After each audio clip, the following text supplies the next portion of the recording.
Estamos en una serie titulada Los Misterios de Dios. Ojalá que la mayor parte de ustedes, sobre todo los que están aquí presentes y también por los medios de comunicación masivos, sigan estas conferencias para que puedan ustedes relacionarlas unas con otras y darse cuenta que el cristianismo es para discípulos. ¿Qué quiero decir? Porque tú puedes ser cristiano sin ser discípulo.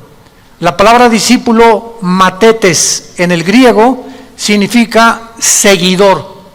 Entonces Jesús no solamente nos invita a que creamos en Él, sino nos invita a que lo sigamos. Y si tú no eres una persona que durante la semana estás oyendo en el tráfico continuamente conferencias, pues no vas a poder más que quedarte en un nivel de mediocridad espiritual. Y van a pasar los años y cada vez va a ser más difícil para ti entender las verdades espirituales. Porque creías que el cristianismo es solamente una religión. Venir el domingo y escuchar una conferencia y entre semana no tienes ningún contacto con este libro que es la Biblia, que es el alimento de nuestra alma. Muy bien, vamos a desarrollar en esta mañana el tema, el misterio de la ciudad de Jerusalén. El misterio de Jerusalén. En el libro del Éxodo capítulo 2, si me quieren ustedes acompañar, los que no traigan Biblia, siéntense con un cristiano. Venir sin Biblia a la iglesia ya es el colmo de los colmos. En el capítulo 2 del Génesis, versículo 10 en adelante, se nos da una ubicación aproximada del huerto del Edén. Y lo que nos va a sorprender en este estudio, en esta mañana, va a ser en dónde se encontraba el huerto del Edén. Porque supuestamente, de acuerdo a la ubicación que vamos a leer en estos ríos, que es el Tigris y el Éufrates, que nace el Tigris desde Turquía y va bajando hasta el Golfo Pérsico, igual que el río Éufrates, y atraviesan la tierra de Siria, Irak. Entonces, durante mucho tiempo se especuló de que el huerto del Edén se encontraba cerca de Irak. Y no solamente eso, sino que yo hace muchos años también lo creí. Porque aquí claramente dice el capítulo 2 del Génesis, versículo 10, salía de Edén, pero acuérdense una cosa, el Edén era toda el área geográfica. Y dentro de toda esa área geográfica, puso Dios al oriente del Edén el huerto o el jardín donde colocó a la primer pareja humana. Entonces, cuando hablamos de que Adán y Eva crecieron en el Edén, nos equivocamos, porque Dios crea a Adán, síganme con cuidado, fuera del huerto. Y ya que Dios creó a Adán, lo coloca dentro del huerto, o el paraíso, o el jardín. Y las únicas que fueron creadas en el huerto, en el paraíso, fueron las mujeres. Nadie se alegra, ¿verdad? Menos los hombres. Vean antes en el capítulo 2 del Génesis, versículo 8, y Jehová Dios, vamos a ver, Jehová Dios plantó un huerto en Edén. O sea, Edén era la zona geográfica. Fíjense cómo comenzamos a estudiar la Biblia detenidamente y nos sorprendemos de cosas que no habíamos notado antes. Por eso esta serie se llama Los Misterios de Dios. Jehová plantó un huerto en Edén al oriente y puso allí al hombre. O sea, Adán fue colocado en el huerto del Edén. No fue creado en el huerto. Fue creado en el Edén, o sea, en la zona geográfica. Y ahí puso al hombre que había formado, y ahí hizo Dios nacer los árboles que ya sabemos, del árbol de la vida, los árboles frutales, etcétera, etcétera. Versículo 10. Y de ahí del Edén, o sea, no del huerto, del Edén salía un río para regar el huerto, y de allí se repartía en 4 brazos. El nombre de uno era Pisón. Este rodeaba la tierra de Ávila, donde hay oro. Y el oro de aquella tierra es bueno. Allí también hay también bedelio y ónice. El nombre del segundo río era Gilgón. Este es el que rodea toda la tierra de Cus, o sea, el África. Y el nombre del tercer río Hidekel, que este es el río Tigris. Este es el que va al oriente de Asiria, y el cuarto río es el Éufrates. Entonces, cuando vemos un mapa actualmente de toda la zona del Medio Oriente, nos damos cuenta que el río Tigris y el Éufrates cruzan por Siria y Irak y desembocan casi en el Golfo Pérsico, e Israel está un poco atrás. Pero recordemos algo, cuando vino el diluvio universal, cambió completamente la geografía del Medio Oriente. Muchos creen que el río que no tiene nombre aquí era el río Nilo, que está en Egipto al sur de Israel. Entonces, cuando vemos todas estas cosas, podemos nosotros ya armar nuestro rompecabezas, porque la suma de la Biblia es la verdad. Tenemos que tomar aquí y tenemos que tomar allá para poder realmente descubrir los misterios que están aquí escondidos. Vayamos rápidamente para comprobar esto al libro de Deuteronomio, capítulo 32. Deuteronomio 32. Y veamos nosotros en el versículo 8 que la Biblia nos muestra cuando el Altísimo hizo heredar a las naciones. En otras palabras, aquí en este pasaje, Dios nos muestra que la conformación geopolítica y geográfica del mundo, Él la dividió. Se cree, ¿verdad? Y está comprobado que los 5 continentes que hay ahorita era un solo bloque de tierra.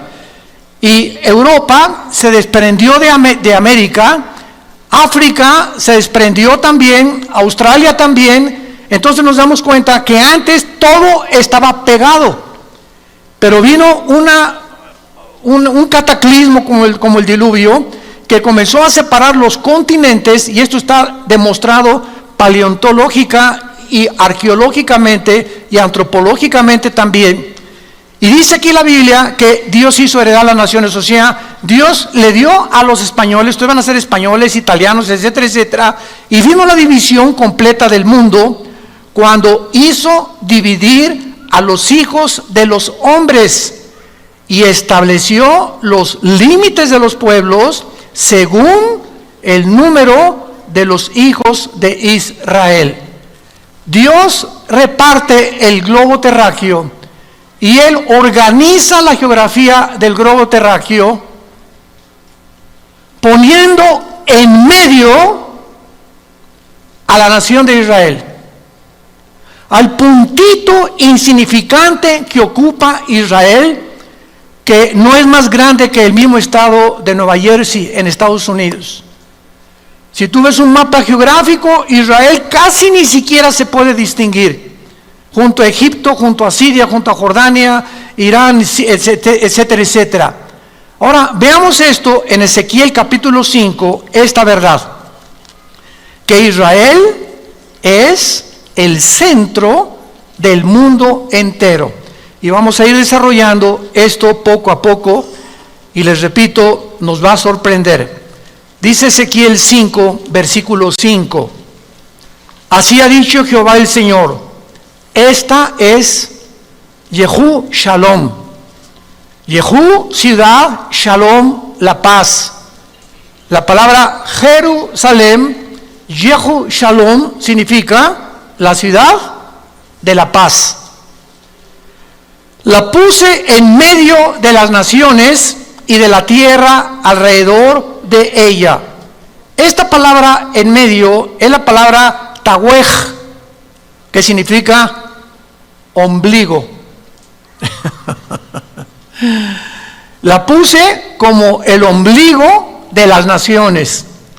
Y esto es muy interesante porque nos damos cuenta que antes de que nosotros saliéramos a este medio ambiente en el cual vivimos, que es el mundo, estuvimos unidos en el vientre de nuestra madre, porque aquí no hay nadie que no haya tenido una mamá, todos venimos de una mujer, Y ahí el cordón umbilical era el medio a través del cual la madre, a través de la placenta, nutría o nos nutría, ¿verdad?, al feto con todas las cosas que necesitábamos recibir. Y al salir del vientre de nuestra madre, del mundo donde nos encontramos, ahí estuvimos 9 meses nadando. No respirábamos el aire que estamos respirando ahorita, sino que a través del cordón umbilical nos proporcionaba el oxígeno nuestra mamá. Y al salir a este medio en el cual nosotros vivimos, ¿qué fue lo que pasó? Viene el pediatra, ¿verdad?, o los médicos, y nos cortan lo que nos conectaba a la antigua vida para integrarnos a la nueva vida. Porque ya ahora no dependeríamos del vientre de la mamá, nos incorporaríamos al mundo en el cual tú y yo vivimos actualmente. Pero nos damos cuenta que el centro del cuerpo humano es el ombligo, porque de ahí salimos. Entonces, esta es la razón por la cual en el hebreo, Tahuej, dice Dios, Jerusalén es el ombligo de la tierra. Pero vamos poco a poco a ver ahora en Génesis capítulo 10, que antes de que Dios hiciera la división geográfica del mundo, después del diluvio, en Génesis capítulo 10, el mundo se reparte de acuerdo a 3 seres humanos. Todo el mundo se reparte de acuerdo a 3 seres humanos. Ustedes y nosotros y todos los habitantes del mundo entero provenimos de 3 seres humanos. Porque después del diluvio, los únicos sobrevivientes fueron Noé, su esposa y sus 3 hijos con sus 3 esposas, Sem, Cam y Jafet, los 3 hijos de Noé. De acuerdo a la Biblia, el arca aterrizó o descendió en los montes del Ararat, que está casi en la frontera entre Armenia y Turquía de la geografía del siglo XXI. Ahí descendió el arca de Noé. Y hay cantidad de exploradores y arqueólogos que han sacado libros retratando. Uno de ellos fue Jim Arwin, astronauta de la misión del Apolo 15, que fue Jim Arwin, el primer astronauta en caminar en la luna en un carrito, mucho después de Aldrin y de todos los primeros que llegaron en el 69 a la luna. Entonces, vemos nosotros que Dios nos muestra que después del diluvio hubo una conformación del mundo, y lo dice el versículo 25 de Génesis 10. A Heber nacieron 2 hijos. El nombre del uno fue Peleg. Escucha, porque en sus días fue dividida o repartida la tierra. Y el nombre de su hermano, Joctán. O sea, fue después del diluvio cuando Dios comienza a dividir la tierra, y el mundo es dividido de acuerdo a 3 seres humanos. De Jafet, los que quieran apuntar, o los jafetitas, son los que poblaron toda Europa, los que se conocen como anglosajones. Toda Europa fue fundada por Jafet. Cam es el padre de todos los africanos. De ahí vienen los cananitas, que se convirtieron después en enemigos de Israel. Y Sem viene y fundó todo lo que es el Medio Oriente y el Asia Menor. Ahora pongan atención, es interesante que cuando nosotros vemos a los indígenas de todo el continente americano en el cual nosotros nos encontramos, desde Alaska hasta la Patagonia, tenemos los indígenas de Estados Unidos que fueron los Sioux, Cherokee, los Apaches, etcétera, etcétera. Bajamos a México, a aztecas, tlaxcaltecas, mixtecos, etcétera, etcétera, chichimecas. Llegamos a los aucas en Guatemala y todo lo que es el Amazonas, pero todos absolutamente tienen los mismos rasgos. ¿Nunca se han preguntado cómo llegaron los indígenas a poblar el continente americano en el cual nos encontramos nosotros? Bueno, Pues del Asia, porque son semitas. Entonces, el continente americano fue fundado por semitas, ni por Jafet, ni por Cam. Los semitas o los asiáticos entraron y cruzaron a este continente por el estrecho de Bering, al norte del continente americano. Ahí pasaron del Asia y comenzaron a fundar desde Estados Unidos, Canadá, hasta abajo, todos ellos poblando, y por eso todo el continente americano está poblado de raíces indígenas. En otras palabras, por ejemplo, por eso se llama los Estados Unidos de Norteamérica, porque allá se dicen americanos, y americanos somos todos, ¿verdad? Porque el continente es todo desde Alaska hasta la Patagonia. Entonces, los Estados Unidos son estados que se unieron, Estados Unidos, pero ellos no lo fundaron. Estados Unidos fue fundado por ingleses. Son los primeros que llegaron a Rhode Island, al estado. Mi esposa y yo acabamos de regresar de Rhode Island. La semana pasada tuvimos una conferencia con pastores y fue de mucha bendición. Y es un estado precioso, porque ahí llegaron los primeros pilgrims o peregrinos. ¿Ya han visto ustedes las películas esas donde llegaron con este libro? Entonces pisaron tierra americana huyendo del catolicismo que el Vaticano hizo para acabar con todos los que no fueran unidos y no creyeran que solo Roma salva. Huyeron, y fue la reina Victoria que comenzó a permitir que huyeran de Inglaterra hacia América, y colonizaron en 1625 aproximadamente los Estados Unidos de Norteamérica. Entonces llegan los europeos aquí a América, y entonces comienzan a predicar la palabra de Dios, a fundar iglesias. Quisieron colonizar, ¿verdad? Pues todo lo que es Texas y todo, y esas guerras de los apaches, ¿se acuerdan ustedes de los Sioux? Que no querían cambiar su cultura, ni mucho menos. En fin, fue un derramamiento de sangre tremendo. Después llegaron los italianos a Nueva York, después llegaron los alemanes, y así Estados Unidos es una nación formada de todos los, o así que todos los personas del mundo entero y de todas las nacionalidades. No es realmente un norteamericano que diga aquí. En México sí, en México lindo y querido, hay muchos de ustedes que tienen su ascendencia, ¿verdad?, de la cruza, cuando llegan los españoles con Fray Bartolomé de las Casas y se mezclan con las indias que poblaban México. Eran puros indígenas en México, y nacen los mestizos. Entonces llega Hernán Cortés y todos los colonizadores y unen la religión católica con la brujería de los indígenas. Se llama sincretismo, si lo quieres apuntar. Sincretismo. ¿Qué es el sincretismo? La mezcla de una religión con la brujería. Entonces vemos nosotros que dentro de las mismas religiones hay mucha brujería. Yo no sé cuántos han notado que en la mayor parte de iglesias hay gárgolas. Y no sé cuántos de ustedes han visto así las gárgolas. A lo mejor no saben ni lo que son las gárgolas, son demonios. Impresionante que casi en todas, el 90% de las iglesias hay gárgolas, así como estatuitas. Vaya por ejemplo a Mérida, Yucatán, y casi todas las avenidas de Mérida son puras gárgolas. O sea, hay una influencia tremenda, demoníaca, en México, Centroamérica y Sudamérica. Porque cuando llegaron a colonizarnos no llegaron con este libro, llegaron con la religión. No trajeron el evangelio, trajeron la religión que se mezcló con la brujería.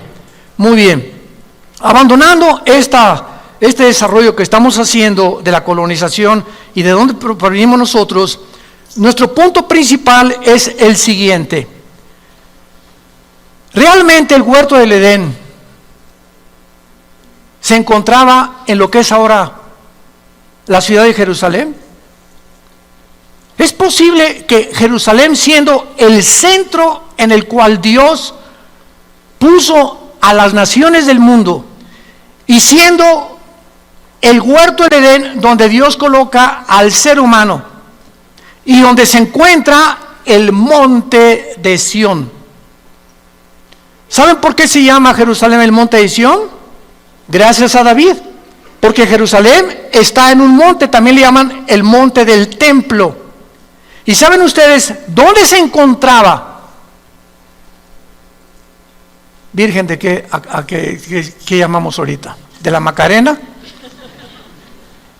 ¿Dónde se encontraba el huerto del Edén? Exactamente, vamos ahorita a verlo, donde se encuentra ahorita la mezquita de Omar, el domo de la roca. Cuando vas a Jerusalén hay un domo impresionante dorado, y ese domo es una mezquita musulmana. Y debajo de ese domo y de esa mezquita musulmana se encuentra lo que era el templo de Salomón, que reconstruyó el rey Herodes, y que desde el año 70 después de Cristo hasta nuestros días, los judíos no han podido hacer sacrificios. Y el judaísmo es una religión de sacrificios. No han podido hacer sacrificios porque no hay sacerdotes, no hay corderos y no tienen templo. Entonces, para que ellos recobren ese templo, que en el año 605 después de Cristo, uno de los líderes musulmanes, Omar, que era uno de los califas del Imperio Otomano turco, que hasta 1923 gobernaron casi la tercera parte del mundo, él inventó la religión del Islam, Mahoma, y entonces construyeron a donde estaba el templo judío, como ya no había judíos, y los dispersaron por la maldición que cayó sobre ellos, construyeron la mezquita de Omar, o la cúpula de la roca, y ahí se encuentra debajo el templo judío. Y es interesante, ahora que vayamos el año que entra, los que nos van a acompañar en junio, vamos a Israel del año que entra, es interesante que en la parte occidental del domo de la roca, o de la mezquita de Omar, en árabe está escrito estas palabras: la roca del templo del huerto del Edén. Los mismos musulmanes escribieron esto: la roca del templo, el huerto del Edén. Y la puerta norte de la mezquita se llama la puerta del paraíso del Edén. Ba-ej-Jina en el árabe. Y en el piso de enfrente hay una puerta de piedra de jaspe color verde de medio metro cuadrado, que los musulmanes le llaman la piedra del Edén. Vamos pues a descubrir nosotros lo siguiente: ¿cómo podemos comprobar que el huerto del Edén se encontraba en Jerusalén, cuando ya vimos que cambió la geografía, la topografía, todo lo que ahorita vemos después del diluvio, y el descubrimiento que nos confirma que el huerto del Edén se encontraba en la ciudad de Jerusalén? Es que a Jerusalén se le llama el monte de Sión, o el monte del templo, y es ahí donde fue creado Lucifer.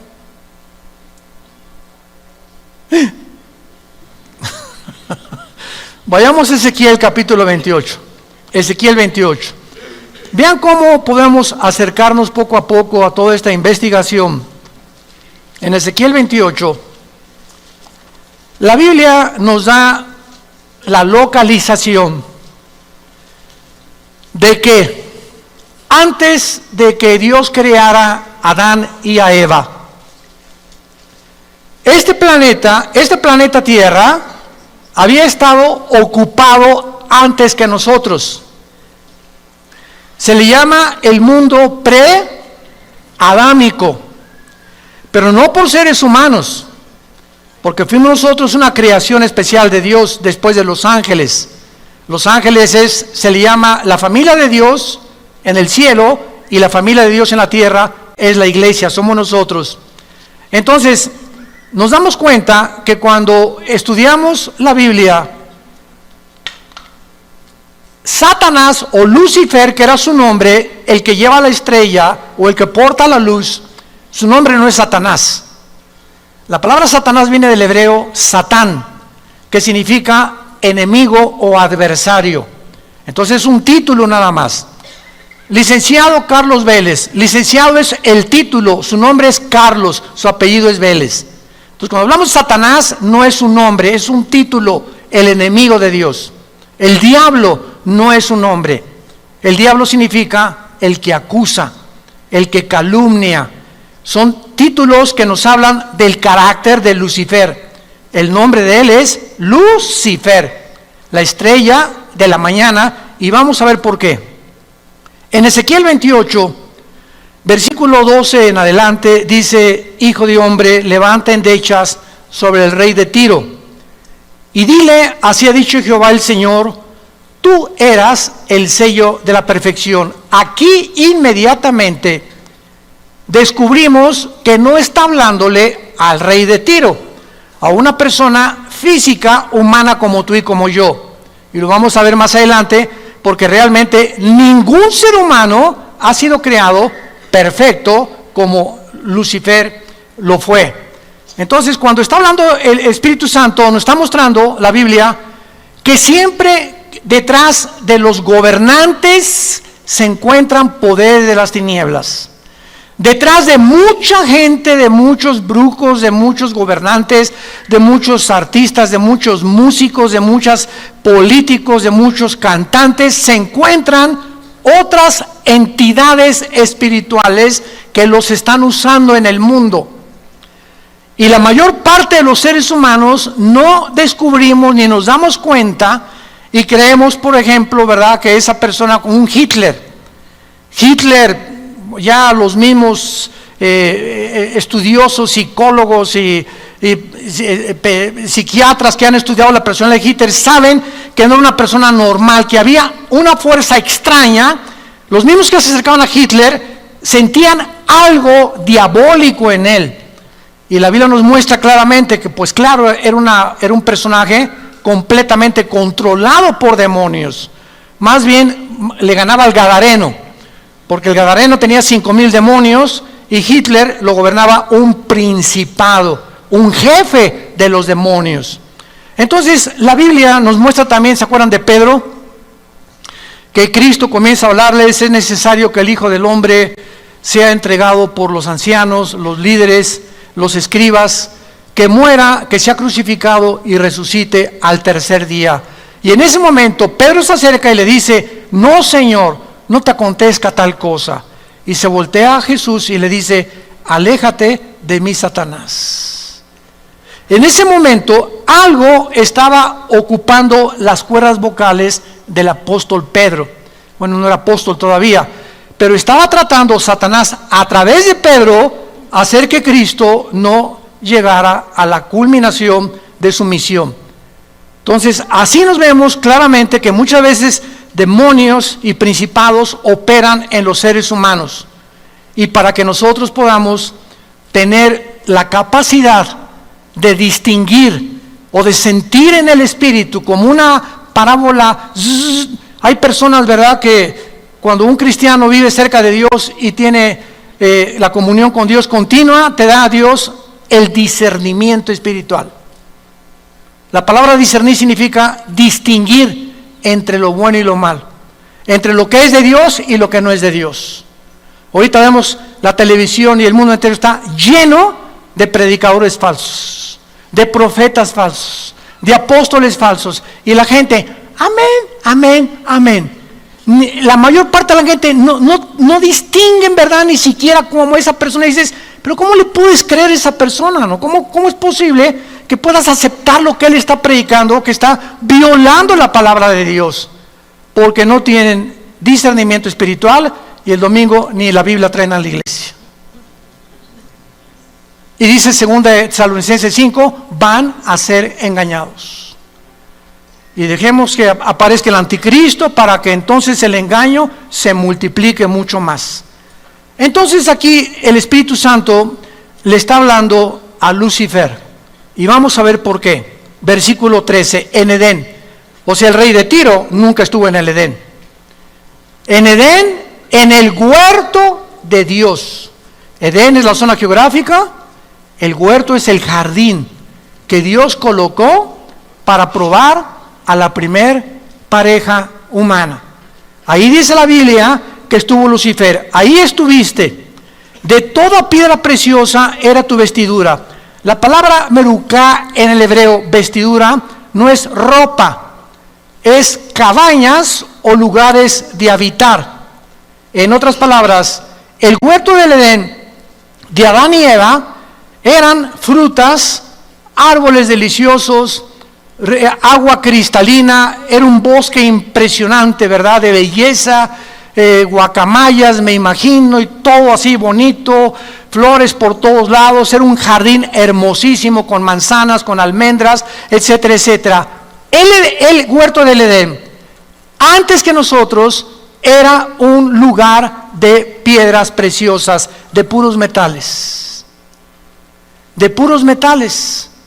Y cuando dice la Biblia que donde Satanás habitaba era cornerina, topacio, jaspe, crisólito, berilo, ónice, de zafiro, carbunclo, esmeralda, oro, etcétera, etcétera, son las mismas piedras preciosas que usaba el sumo sacerdote de Israel cuando Dios diseña el tabernáculo, y tenía aquí en el pecho, se llamaba el efod.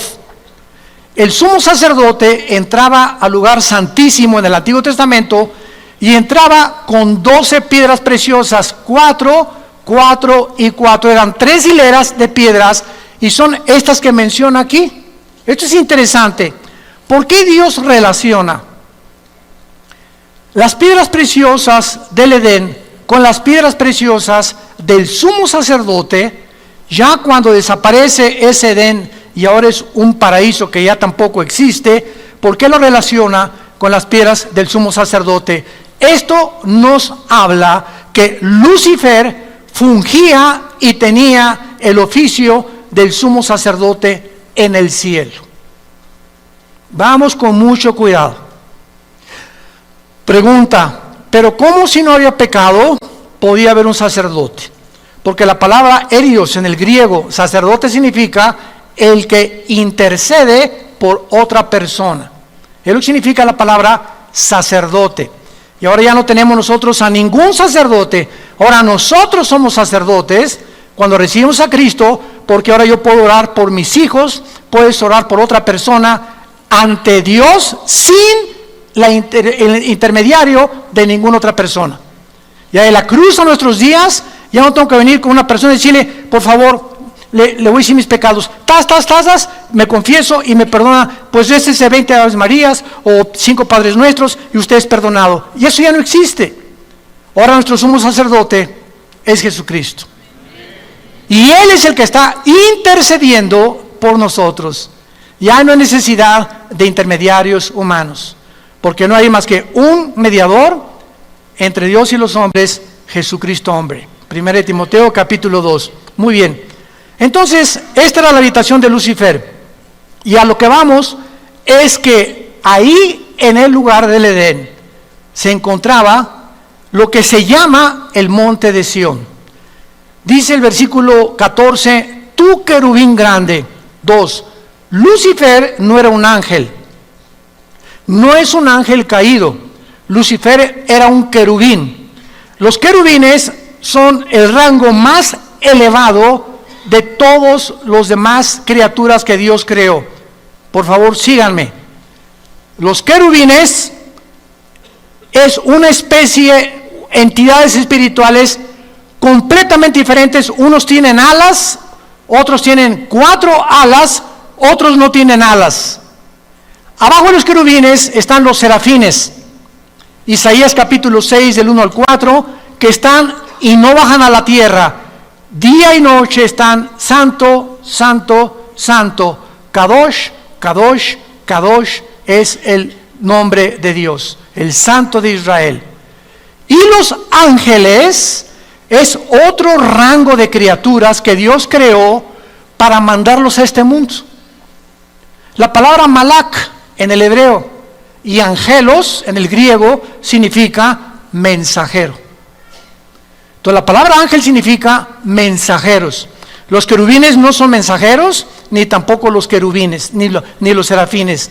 Todos los ángeles son mensajeros, como Gabriel, que es el correo de Dios, el que se le apareció a Daniel en Daniel 10, el que le dijo a María, María, el Espíritu Santo te cubrirá, y el santo ser que está formado aquí en tu vientre no es la obra de José.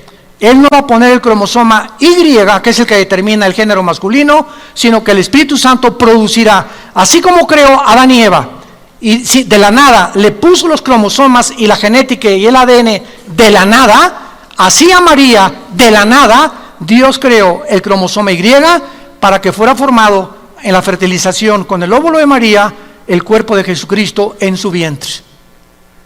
Entonces, esto es muy importante para que nosotros podamos distinguir claramente las clases y los rangos de criaturas que la Biblia menciona. Ahora, muy bien, tú querubín grande protector, ¿protector? ¿Qué acaso antes de que, porque aquí todavía no caía, más adelante ya sale su caída, ¿de qué protegía? Querubín, ¿por qué ejercía las funciones del sacerdote del Nuevo Testamento? Simplemente porque cuando Dios creó a los ángeles y a los querubines y a los serafines, Dios los creó con la misma capacidad que nos creó a nosotros, con la capacidad de que ellos pudieran algún día hacer una elección entre el bien y entre el mal.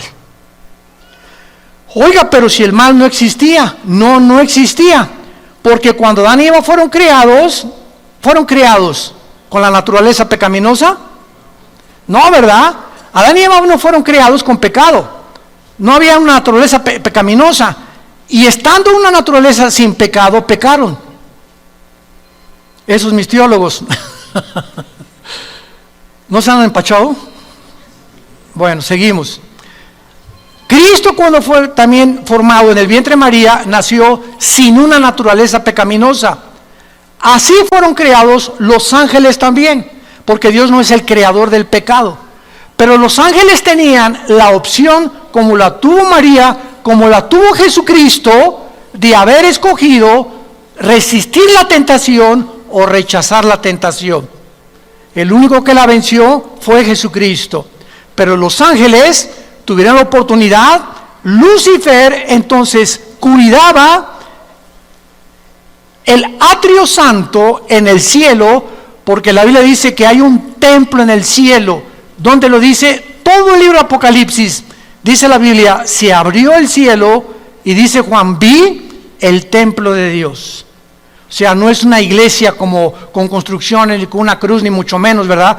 El lugar de la habitación de Dios, donde Dios es adorado por millones de millones de millones de millones de criaturas angelicales. Entonces, Satanás tenía que cuidar el trono de Dios, y fue a quien se le asignó la tarea de cuidar el que pecó contra Dios. Y cuando vemos nosotros la pregunta que la mayor parte de los ateos hacen y en la universidad te van a hacer, ¿por qué Dios creó el mal? ¿O por qué Dios permitió el mal en el mundo? Ellos, los ateos, no tienen respuesta. ¿Por qué creen que nos preguntan a nosotros? Porque el cristianismo es el único sistema de pensamiento que ofrece estas respuestas. Nunca le van a preguntar a un musulmán, nunca le van a preguntar a un hindú el origen del mal, ni el origen del hombre, ni el origen de las lenguas, ni de las naciones, ni de los gobiernos, porque todo esto se encuentra en la Biblia nada más. En ningún otro libro sagrado, ni en el Ramayana, ni en los Vedas, ni en el Tripitaka de Buda, etcétera, etcétera, ni en el Corán de los musulmanes, se encuentran respuestas a las grandes incógnitas de la raza humana, más que en las Sagradas Escrituras. Y esta es la razón por la cual es el sistema de pensamiento más atacado, más controvertido y más odiado del mundo. No, la Biblia fue hecha por hombres, contiene historias, leyendas como Adán y Eva. Oye, espérame tantito, una barbaridad y una marihuanada más grande de decir que venimos de los changos está peor. Se necesita mucho más fe para creer que realmente somos el resultado de un accidente, a creer que somos el resultado de un Dios inteligente que tuvo comunión con nosotros y que anhela tener comunión con nosotros, y que después de la muerte tendremos un juicio porque somos agentes morales responsables. Entonces Satanás fue creado para poder, Lucifer, cuidar el templo de Dios. Muy bien, vamos a contestar la pregunta. Cuando Dios crea el universo y crea las criaturas, Él no podía crear criaturas sin una alternativa.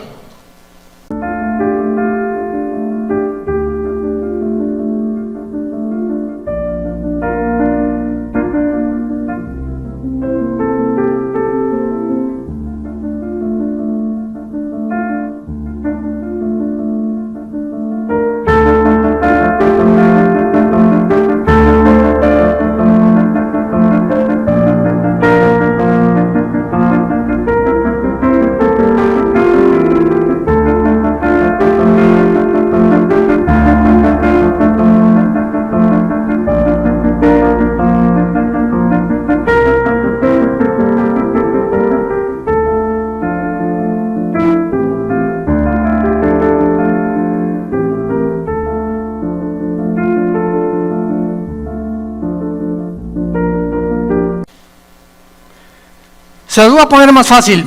Si tú en una nación te dicen que votes porque esa nación se considera democrática y nada más hay un candidato, ¿eso es democracia? Eso es dictadura, ¿verdad? O sea, para que haya democracia tiene que haber libertad de poder tú decidir entre uno o el otro. Entonces, cuando Dios crea el universo y a sus criaturas, no pudo haber creado un solo camino, porque hubieran sido robots. Dios permite la otra opción, el otro camino, para que ellos pudieran escoger libremente, escoger ese camino o escogerlo a Él. Y eso es lo que nos hace agentes morales responsables de nuestras acciones. Como dijo Agustín de Hipona, el teólogo de la Iglesia Católica en el siglo III después de Cristo, si Dios hubiera creado un mundo donde no hay mal, o donde no hubiera existido el mal, hubiera sido un mundo de robots. Era muy fácil que Dios nos creara como con cuerda, ámame, ámame, ámame, pero a Dios le agradó permitir que pudiéramos escoger el otro camino. Y esta es la razón por la cual había la capacidad en los ángeles, creados perfectos, como en Adán, creado perfecto, como en Cristo, nacido perfecto de María, la capacidad de que pudieran enfrentar tentaciones para probar realmente si servían a Dios. Y esta es la razón por la cual daremos cuenta algún día de nuestras acciones. Ahora, claro que, ¿sabía Dios que Adán y Eva iban a caer? Claro. ¿Sabía Dios que Lucifer iba a caer? Claro que lo sabía. Dios es omnisciente. Entonces, ¿por qué lo creó Dios? ¿Y por qué si Adán y Eva, Dios sabía que iban a crear? Pues ¿para qué les pone la tentación? Porque esta era precisamente la prueba por la cual nosotros tenemos que responder. ¿Por qué si tu maestro te dice, Pepito va a reprobar el tercer año? Y entonces, ¿para qué me hace la prueba? Precisamente para demostrar que vas a reprobar y que fuiste un mediocre durante todo el año. Nunca quisiste estudiar ni pagar el precio.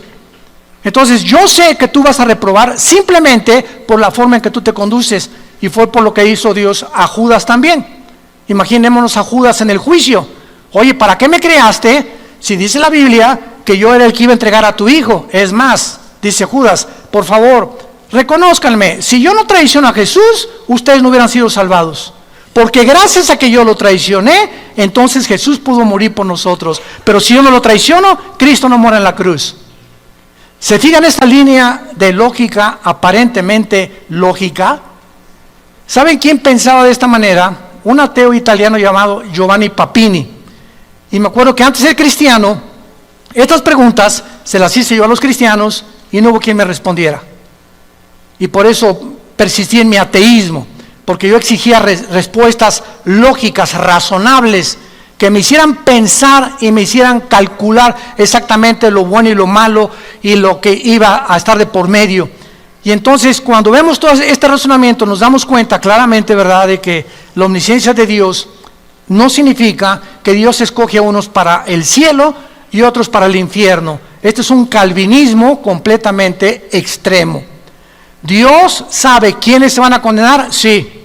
Entonces, ¿para qué me creo? Porque cuando Judas le diga a Dios esto que acabamos de mencionar, Dios le va a decir a Judas: Judas, yo sabía que tú ibas a entregar a mi hijo, por eso escribí antes de que tú nacieras que eras el hijo de perdición. Entonces, ¿para qué me creaste? Porque si no te hubiera criado y hubiera impedido que hicieras lo que hiciste y traicionar a mi hijo, hubiera violado la característica más grande que le di a los seres humanos: la libertad de escoger. El día que Dios coarte la libertad y que diga: ¿por qué no me impidió Dios que me casara con cabeza de albóndiga? ¿Por qué me permitió Dios que me casara con esta foca? ¿Por qué estas cosas? Es que precisamente tú lo acabas de decir. Dios tiene que permitirlo. No puede impedir nuestro libre albedrío. ¿Y para qué dejó Dios que fumara marihuana? Es que si Él lo impide, te roba nuestro libre albedrío. Y esto es lo que vamos a dar cuentas, precisamente de esto. ¿Por qué Dios me permitió que fuera alcohólico? Es que el alcoholismo no es una enfermedad, es una decisión. ¿Por qué permitió que naciera homosexual? No hay tal gen homosexual. Dr. Francis Collins, presidente del genoma humano, lo acaba de declarar. No hay un gen que pueda justificar a una persona para que sea homosexual. Es una decisión que tú tomas libremente y que nadie te lo impide si ese es el camino que quieres tomar, y Dios te deja que la tomes. Entonces, esta es la razón por la cual hay un juicio. Si no hubiera un juicio por nuestras acciones, seríamos puppets, títeres, robots de Dios. Y lo que nos concierne en Ezequiel 28:14 es, después de que se le menciona como querubín grande, protector, escuchen lo que dice: te puse en el santo monte de Dios. Allí estuviste en medio de las piedras de fuego, perfecto eras en todos tus caminos. Versículo 16, y a causa de la multitud de tus contrataciones, esta palabra contrataciones, reculá, en el hebreo significa tráfico. Tráfico, a causa de algo que Él traficó en el cielo, fuiste lleno de iniquidad. Versículo 18, con la multitud de tus maldades y con la iniquidad de tus contrataciones, profanaste, apunta la palabra hebrea, chalal, C-H-A-L-A-L, como suena, chalal, que significa prostituir o traficar sexualmente. Te prostituiste. Un tipo de tráfico entre los ángeles. Y profanaste tu santuario. O sea, te saliste del orden en el cual yo te había creado. Y por alguna razón misteriosa, la tercera parte de los ángeles se fueron con Él. Dejaron el cielo y se fueron con Él. Fueron creados en la tierra, subían al cielo y bajaban al cielo, y todavía Satanás tiene acceso al cielo, pero dice la Biblia: te arrojaré en la tierra. Y aquí fue el lugar donde Dios decidió que Lucifer creciera. Y la paleontología, la antropología, la arqueología nos dan testimonio, señores científicos que nos escuchan, de que construcciones como las pirámides de Egipto, de Giza, las de Stonehenge en Inglaterra, los mayas, ¿quién les dio a estas personas humanas hace 4, 5, 6 mil años el conocimiento, sin calculadoras, sin telescopios, sin ningún aparato moderno que tenemos para poder haber hecho esas pirámides que a través de 4000 años, el sistema de impermeabilización que tienen, ni siquiera el medio ambiente, ni la erosión del viento, ni la lluvia ha podido penetrar y cargar esas piedras humanamente de 12, 15 toneladas, las de Machu Picchu en Perú. Entonces, Discovery Channel, National Geographic, los extraterrestres. Fuimos visitados por extraterrestres, y es más, hasta tenían las escafandras, como etcétera, etcétera, porque ahí están pintados por todos lados, y venimos a la Biblia.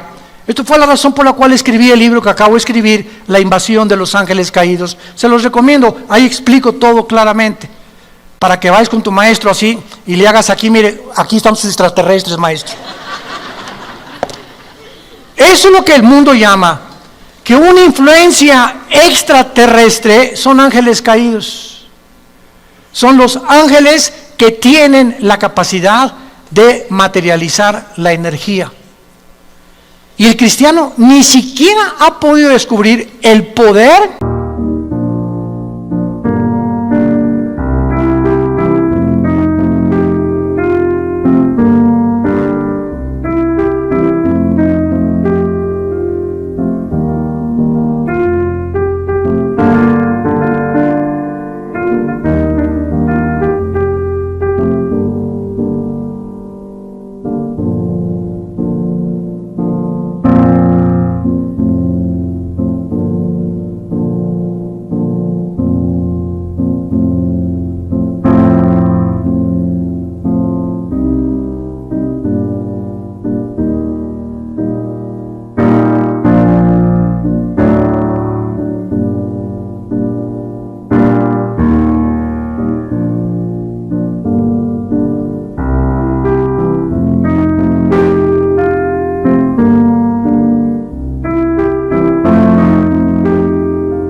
de la materialización de los ángeles, y que son interdimensionales, que pueden estar en una dimensión los ángeles, en otra dimensión pueden entrar a nuestra dimensión de 4 dimensiones, pueden hacerse visibles, pueden comer con nosotros, pueden tomar forma humana como nosotros.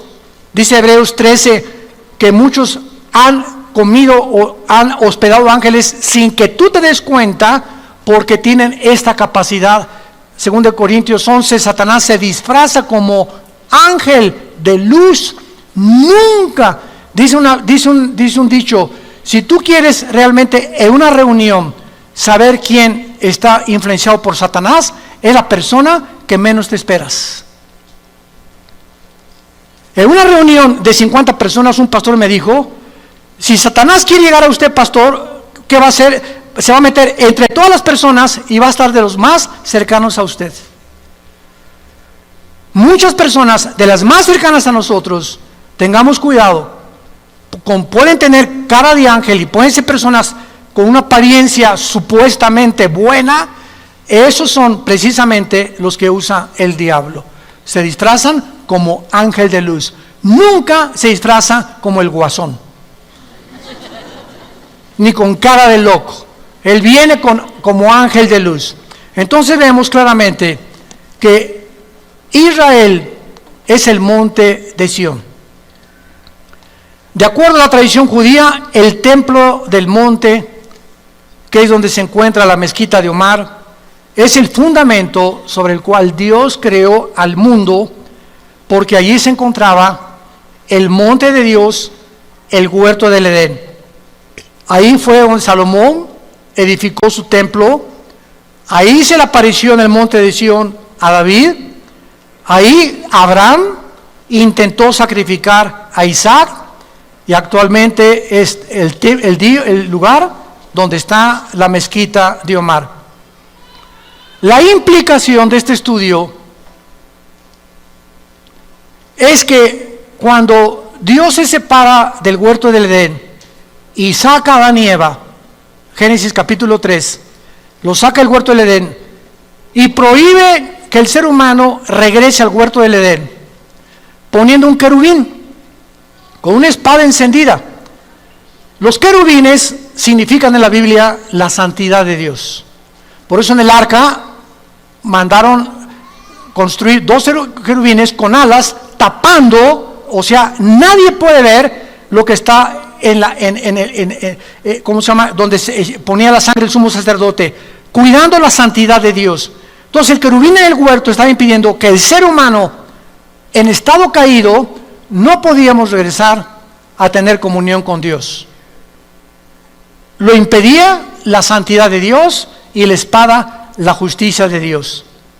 Esta santidad de Dios y esta justicia de Dios, ninguno de nosotros podía cumplirla, porque somos seres imperfectos y caídos. Entonces Dios mandó a su Hijo Jesucristo para que Él, en su perfección humana y divina y en su santidad, cumpliera la justicia que nosotros no podíamos jamás cumplir, los mandamientos de Dios. Entonces Cristo muere en la cruz y nos dice: Armando, si tú crees lo que yo estoy haciendo por ti, yo te imputo mi justicia. Yo no soy justo. La justicia es como un saco que traemos puesto, que no es de nosotros, es de Cristo. Pero es esta justicia de Cristo la que tapa nuestros pecados, porque a los ojos de Dios estamos sentados ya con Él. Efesios capítulo 3, estamos ya sentados con Cristo y ya Dios nos ve sin pecado. Esto se llama la posición del cristiano. En la experiencia seguimos pecando, pero gracias a la sangre que es tan fresca como hace 2000 años, la seguimos aplicando todos los días a nuestra vida. Entonces, esta es la razón por la cual los querubines, representando la justicia y la santidad de Dios, fueron puestos para bloquear la entrada del ser humano. Ahora, muy bien, el ser humano es sacado del huerto, pero Dios, rápidamente, Éxodo capítulo 25, para terminar, Éxodo 25, Dios anhela que esa comunión que Él tuvo en el huerto con Adán y con Eva se pudiera continuar manteniendo. Pero como el ser humano no podía cumplir esa justicia y esa santidad hasta la cruz, le dio órdenes a Moisés: constrúyeme un lugar donde yo habite y donde nadie puede entrar más que un sumo sacerdote, una vez al año, que se llamó el tabernáculo. Pero veamos la razón por la cual Dios lo hizo.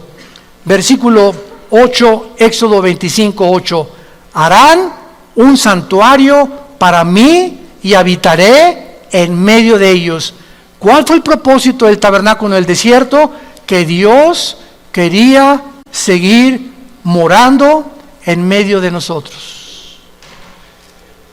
Entonces el pueblo venía con los sacrificios y ofrecían el sacrificio, y por un año sus pecados les eran perdonados.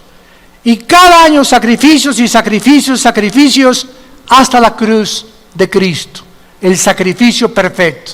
Y ahora, después de Cristo, baja el Espíritu Santo del cielo, cosa que no hizo en el Antiguo Testamento más que temporalmente. Y ahora dice la Biblia, 1 Corintios 6, 19 y 20, ¿qué no saben que ahora ustedes son el tabernáculo de Dios? Ahora nosotros somos el templo de Dios. Ahora Él habita dentro de nosotros. Y ahora no tengo que estar buscando en emociones. Quiero sentir a Dios. Aquí está dentro de ti. Cabeza de caracol. Es que si en esta iglesia no se siente a Dios, el Espíritu Santo, y si no alguien me tumba al suelo o si no me caigo, yo no siento a Dios. Este es el problema, que el diablo quiere seguir llevándonos a través de la experiencia externa, y Dios no trabaja de afuera hacia adentro, Dios trabaja de dentro hacia afuera. Y a Dios lo encuentras y la comunión con Dios la tienes en el silencio de tu tiempo devocional con Él, en oración y con la palabra de Dios. Porque Dios anhela que tú y yo sigamos teniendo comunión todos los días. no solamente el domingo, porque esto es el cristianismo. En esta comunión, Él se comunica con nosotros a través de la Biblia, cada vez lo experimentamos más, cada vez afinamos más nuestro discernimiento espiritual y cada vez lo amamos, lo servimos y lo adoramos. Porque Él es espíritu, y en espíritu y en verdad es necesario que adoremos a Dios. Te damos gracias, Señor, por tu palabra, bendita palabra en esta mañana.